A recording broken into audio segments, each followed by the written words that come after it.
Assalamualaikum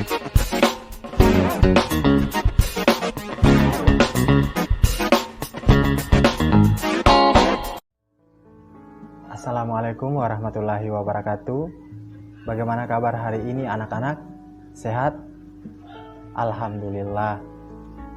Sebelumnya Bapak juga akan menyampaikan tujuan dari kegiatan kita pada hari ini. Tujuan kegiatan kita pada hari ini adalah agar Ananda semua mampu membiasakan sikap yang benar dalam belajar hingga meningkatkan motivasi belajar. Nah, pada kegiatan kita hari ini, kita bersama-sama akan membahas tentang motivasi belajar, yang dimulai dari pengertian motivasi belajar, jenis-jenis motivasi, faktor-faktor yang mempengaruhi belajar dan motivasi belajar, serta trik dan tips dalam meningkatkan motivasi belajar. Nah, apa itu motivasi belajar?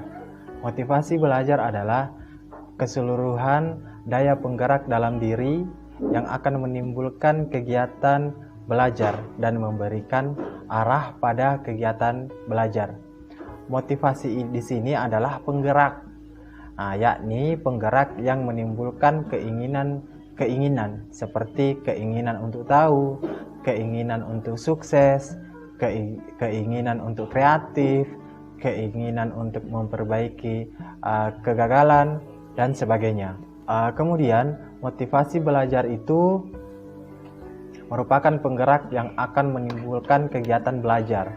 Kegiatan belajar di sini yang dimaksudkan adalah kegiatan mendengarkan, menyimak, mengerjakan tugas dari berbagai materi-materi pelajaran.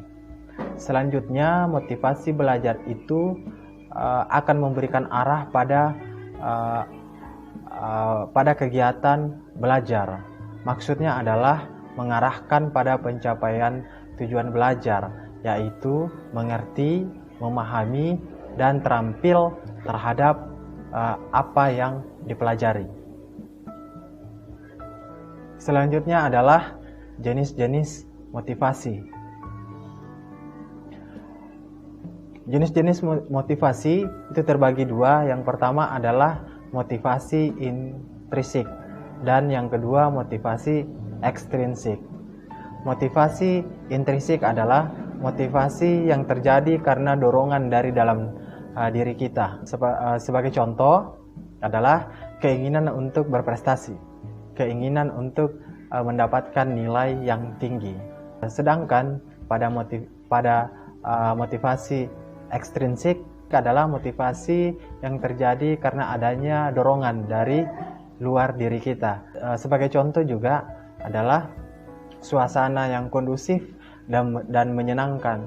Nah, ini merupakan salah satu contoh faktor yang dapat membantu meningkatkan motivasi belajar kita. Ya, selanjutnya adalah faktor yang mempengaruhi belajar. Nah, faktor yang mempengaruhi belajar di sini itu ada dua. Yang pertama adalah faktor internal dan yang kedua adalah faktor eksternal. Faktor internal di sini meliputi tentang kesehatan, kemudian faktor jasmani, faktor psikologis juga, dan faktor-faktor pribadi lainnya. Nah, sedangkan pada faktor eksternal di sini berkaitan dengan lingkungan, kemudian faktor keluarga, kemudian faktor kebiasaan-kebiasaan kita, dan metode-metode belajar yang biasa kita lakukan di rumah. Selanjutnya adalah faktor-faktor yang mempengaruhi motivasi belajar. Nah, faktor-faktor yang mempengaruhi motivasi belajar di sini yang pertama adalah cita-cita. Nah, cita-cita merupakan satu kata tertanam dalam jiwa seseorang. Nah, cita-cita merupakan angan-angan yang ada di imajinasi kita, di mana cita-cita tersebut dapat dicapai akan memberikan suatu kemungkinan tersendiri pada individu tersebut. Adapun cita-cita juga diiringi oleh perkembangan dan pertumbuhan kepribadian individu yang menimbulkan motivasi yang besar untuk meraih cita-cita tersebut. Yang kedua adalah kemampuan siswa. Nah, kemampuan siswa di sini yang dimaksud adalah kemampuan kita membaca, kemampuan memahami, sehingga ada dorongan yang ada pada diri kita akan semakin tinggi. Jadi semakin banyak membaca, semakin banyak memahami, maka motivasi kita dalam belajar juga akan semakin meningkat. Selanjutnya adalah kondisi siswa, ya, kondisi kita dan lingkungan. Yang dimaksud di sini adalah kondisi kesehatan, ya, kondisi rohani dan jasmani. Apabila kondisi stabil dan sehat, maka motivasi kita akan bertambah dan prestasi kita juga akan meningkat. Nah, begitu juga dengan kondisi lingkungan, baik itu dalam lingkungan keluarga maupun dari lingkungan masyarakat. Ketika kedua lingkungan tersebut, ya, lingkungan keluarga dan lingkungan masyarakat mendukung, maka motivasi pasti ada dan tidak akan menghilang motivasi belajar tersebut. Selanjutnya adalah unsur dinamis dan pengajaran. Nah, dinamis artinya seorang individu dapat menyesuaikan diri dengan lingkungan sekitar. Nah, tempat di mana individu tersebut akan memperoleh pengalaman-pengalaman baru.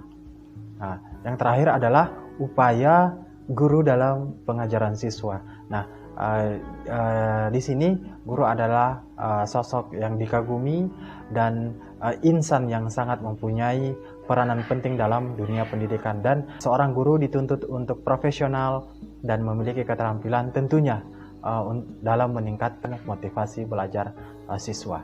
Selanjutnya adalah tips dan trik meningkatkan motivasi belajar. Trik dan tips dalam meningkatkan motivasi belajar di sini itu ada banyak sekali, dan ini bisa diterapkan kepada anandaku semua. Yang pertama adalah dengan membuat agenda belajar.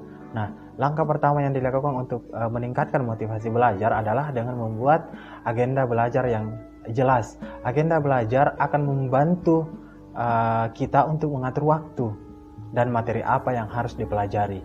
Dengan demikian, anandaku semua akan lebih fokus dan konsentrasi dalam belajar.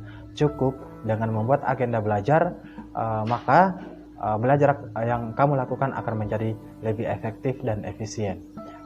Yang kedua adalah menentukan gaya belajar. Setiap orang memiliki gaya belajar masing-masing, tidak ada yang sama.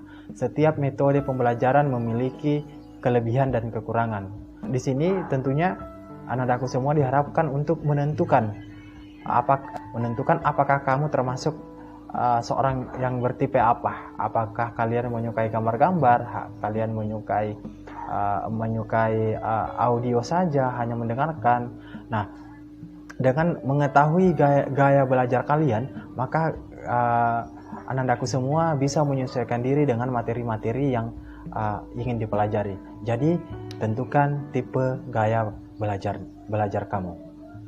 Selanjutnya adalah istirahat yang cukup. Nah, istirahat termasuk salah satu faktor penting dalam proses belajar.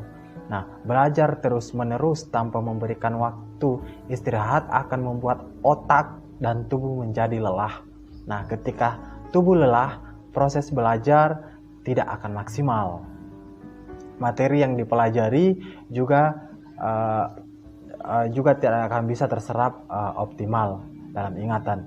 Nah, selain itu, istirahat juga dibutuhkan untuk menjaga kondisi tetap fit dan sehat. Selain itu juga menghindari gangguan belajar. Nah, seringkali gangguan saat belajar menghambat proses penyerapan materi. Untuk memperoleh suasana belajar yang baik, tentunya hindarilah gangguan belajar yang mungkin terjadi di sekitar anandaku semua. Selanjutnya adalah cari suasana yang tepat. Nah, sebenarnya tidak ada istilah suasana yang tepat. semua suasana menjadi tepat jika kamu berhasil mengontrol diri sendiri. Jadi cari tempat belajar yang nyaman dan membuat kamu fokus untuk belajar. Jika perlu, bisa memutar musik klasik yang membuat suasana menjadi lebih tenang dan damai. Kamu dapat menentukan suasana yang tepat untuk diri sendiri. Dan yang terakhir adalah belajar bersama dengan teman. Nah, mengingat kondisi kita saat ini adalah di mana negeri kita mengalami pandemi, ada wabah yang masih terjadi hingga saat ini. Tentunya belajar dengan teman ini tidak harus berkumpul secara langsung atau face to face, tapi bisa menggunakan beberapa media-media sosial yang bisa dimanfaatkan ataupun aplikasi-aplikasi virtual itu bisa menjadi media untuk bertatap muka secara langsung, secara virtual dengan teman-teman, dan juga dapat dimanfaatkan untuk belajar bersama dengan teman-teman. Belajar merupakan satu hal penting dalam hidup manusia. Namun banyak orang yang merasa malas untuk belajar. Terkadang seseorang merasa lelah berusaha karena hasil yang dicapai tidak sesuai yang diinginkan. Padahal hal itu bisa saja terjadi karena kita kurang bersungguh-sungguh atau cara yang kurang tepat dalam mewujudkannya. Jika kamu merasa lelah, ketahuilah cara untuk meningkatkan motivasi belajar untuk diri sendiri. Kegigihan dan kepercayaan diri itu diperlukan agar kita tidak mudah menyerah saat berproses. Hal yang perlu diingat adalah komitmen diperlukan untuk mencapai sesuatu yang diimpikan. Jadi jangan pernah lupa untuk terus berdoa pada Allah Subhanahu wa taala, meminta restu kepada orang tua, semangat dan terus berlatih agar kesuksesan menantimu di masa depan. Saya kira untuk pertemuan atau kegiatan layanan kita pada hari ini sudah cukup, dan saya akhiri dengan ucapan wassalamualaikum warahmatullahi wabarakatuh.